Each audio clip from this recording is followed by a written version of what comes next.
प्रिय दर्शकों नमस्कार। आपकी शादी कब होगी, कौन से साल में होगी, कौन से महीने में होगी?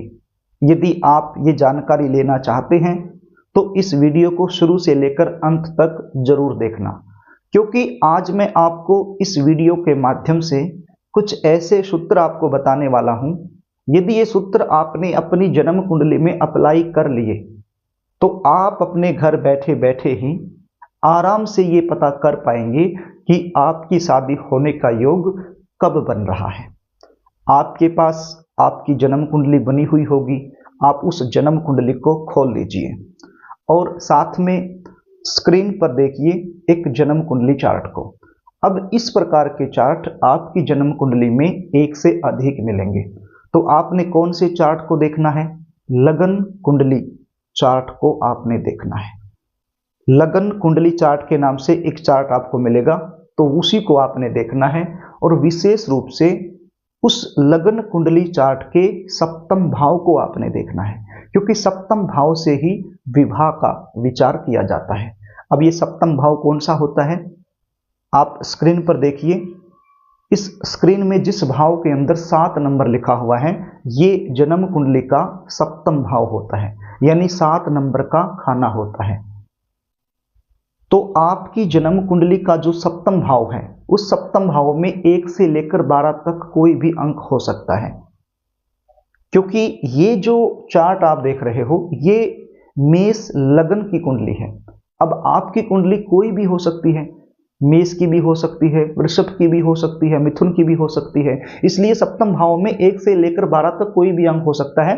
आपको बिल्कुल भी विचलित नहीं होना है, बस आपको ये पता होना चाहिए कि सप्तम भाव कौन सा है।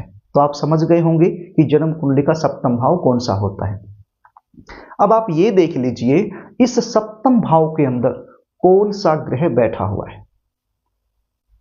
सप्तम भाव के अंदर कौन सा ग्रह बैठा हुआ है, और जो भी ग्रह इस सप्तम भाव में बैठा हुआ है, यदि उसी ग्रह की महादशा आ जाए, अंतर्दशा आ जाए, प्रतंत्र दशा आ जाए या फिर सूक्ष्म दशा आ जाए, तो ऐसे में विवाह होने का प्रबल योग बन जाता है। अब ये महादशा अंतर्दशा आपको कहाँ मिलेंगी? आपकी जन्म कुंडली के कुछ पेज पीछे जाकर आपको ये दशाएं मिल जाएंगी, बिल्कुल डेट वाइज आपको मिल जाएंगी। बिल्कुल उसके अंदर साफ साफ लिखा होता है कि कौन सी दशा अभी आपके ऊपर लगी हुई है और कौन सी जाने वाली है और कौन सी लगने वाली है। वो सारी चीजें आपको मिल जाएंगी। तो वहां पर आप देख लीजिए कि कौन से ग्रह की महादशा, अंतर्दशा, प्रतंत्र दशा आपके ऊपर लगी हुई है।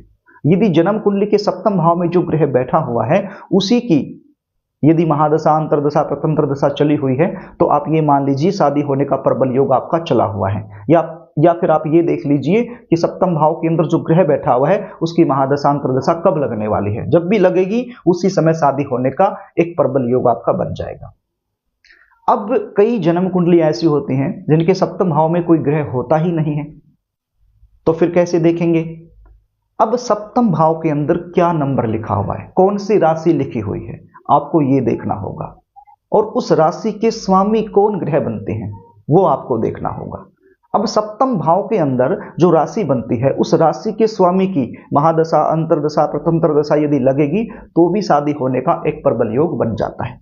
अब सप्तम भाव के अंदर जो राशि है उसके स्वामी कौन ग्रह बनते हैं, ये कैसे पता करोगे वो भी आपको बता देता हूं, ध्यान से सुन लीजिए।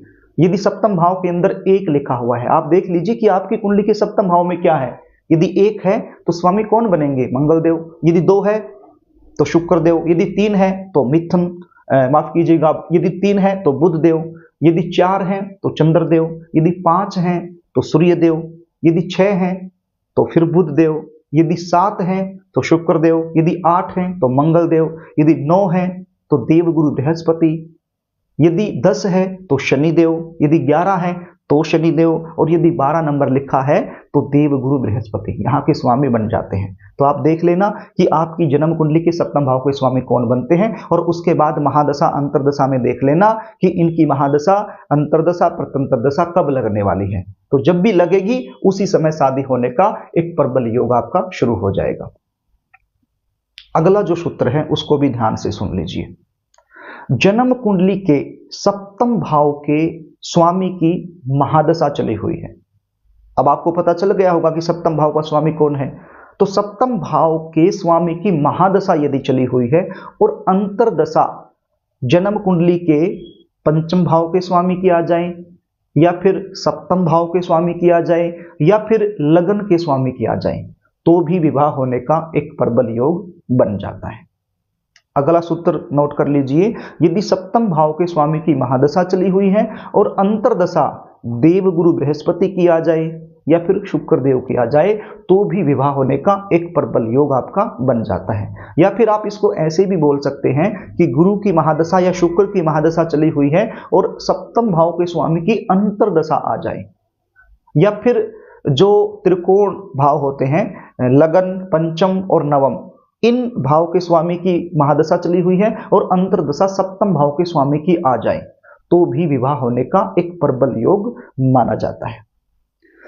प्रिय दर्शकों, देवगुरु बृहस्पति या फिर शुक्र देव गोचर करते हुए यदि आपकी राशि में आ जाएं या फिर आपकी राशि से सप्तम भाव में आ जाएं, तो भी विवाह होने का एक प्रबल योग माना जाता है। तो इस प्रकार से ये जो सूत्र मैंने आपको बताए हैं, यदि आप इनको ध्यान से सुनोगे, वीडियो को 1-2 बार देख लोगे, तो ये सूत्र आपको आसानी से समझ में आ जाएंगे। तो फिर आपको कहीं कुंडली दिखाने की आवश्यकता ही नहीं है, आप खुद अपनी कुंडली देख लोगे और आपको आसानी से ये पता चल जाएगा कि आपकी शादी होने का योग कब बन रहा है। यदि आप खुद न देखकर मुझसे अपनी जन्म कुंडली का विश्लेषण करवाना चाहते हैं और जानना चाहते हैं कि शादी कब होगी, इसके अलावा कोई भी जानकारी आप मुझसे लेना चाहते हैं, तो स्क्रीन पर दिए गए व्हाट्सएप नंबर के जरिए आप मुझसे संपर्क कर सकते हो और अपनी जन्म डिटेल लिखकर मेरे पास भेज सकते हो और जन्म कुंडली का साइंटिफिक तरीके से सटीक विश्लेषण करवाकर संपूर्ण जानकारी आप मुझसे प्राप्त कर सकते हो। जन्म कुंडली से रिलेटेड कोई भी आपका क्वेश्चन हो, उस क्वेश्चन का आंसर मुझसे आप ले सकते हो, लेकिन इसके लिए हमारी फीस होती है, वो फीस आपको पे करनी होती है, उसके बाद ही संपूर्ण जानकारी आपको दे दी जाती है। यदि आप फीस पे नहीं करना चाहते हैं तो इस वीडियो को अच्छे से देख लीजिए और इस वीडियो के जो अंदर जो सूत्र मैंने बताए हैं उनको अच्छे से समझकर अपनी जन्म कुंडली में अप्लाई कर लीजिए, आपका कोई पैसा नहीं लगेगा। यदि आप कुंडली विश्लेषण हमसे करवाएंगे तो उसमें आपको फीस के पे करनी होगी और संपूर्ण जानकारी आपको दे दी जाएगी, बिल्कुल सटीकता से एक एक चीज बारीकी से आपको बता दी जाएगी। प्रिय दर्शकों, यदि कार्यक्रम आपको अच्छा लगे तो इस वीडियो को लाइक जरूर करना, इसको शेयर भी करना, ताकि आप पुण्य के भागीदार बन जाएं। और एक बार फिर आपसे मैं निवेदन करना चाहूँगा, यदि चैनल को आपने सब्सक्राइब नहीं किया है तो मुझसे लगातार जुड़े रहने के लिए इस चैनल को सब्सक्राइब जरूर कर लीजिएगा। आज के लिए बस इतना ही, आगे फिर मिलेंगे, तब तक के लिए नमस्कार।